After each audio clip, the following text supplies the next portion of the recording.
எல்லா படத்துலையும் தான் கதை காம்ப்ளெக்ஸான கதைகள் பார்க்குறீங்க, சீரியஸான கதைகள் பார்க்குறீங்க. ஸோ கதையை ரொம்ப கம்மி பண்ணி இன்ட்ரெஸ்டிங்கான சீன்ஸு, மசாலாவான சீன்ஸை மட்டும் அதிகமாக பிரதானப்படுத்தி ஒரு படம் பண்ணணும்னு ஆசை. ஸோ அதை தான் ட்ரை பண்ணியிருக்கோம். இது ஆக்சுவலாக வித்தியாசம், நம்ம பார்க்க ரெகுலர் படமாக இருந்தாலும் அதில் கொஞ்சம் வித்தியாசமான முயற்சிகள்லாம் இருக்குது. எல்லாரும் குடும்பத்தோடு வந்து, அதுவும் சின்ன பசங்க, எங்கள் ஃபேமிலியில் திகழ்னு ஒருத்தர் இருக்கார், அவருக்கு வந்து 10-11 வயசு.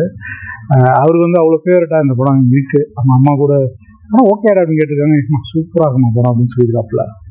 ஸோ இது எனக்கு ரொம்ப ஒரு ஆக்சுவலாக படம் ஆரம்பிக்கும் போது இது ஒரு பாயிண்ட் என்ன வச்சுருந்தேன். என்னென்னா, நம்ம சின்ன வயசில் இருக்கும்போது அபூர்வ சகோதரர் படம் பார்த்தோம், ரொம்ப இமேஜஸ்லாம் கனவு மாதிரி இருந்துச்சு, அழகாக இருந்துச்சு. ஸோ அந்த மாதிரி இன்றைக்கி சின்ன பசங்களுக்கு அந்த மாதிரி இமேஜில் படம் எடுக்கணும்னு எடுத்தோம்.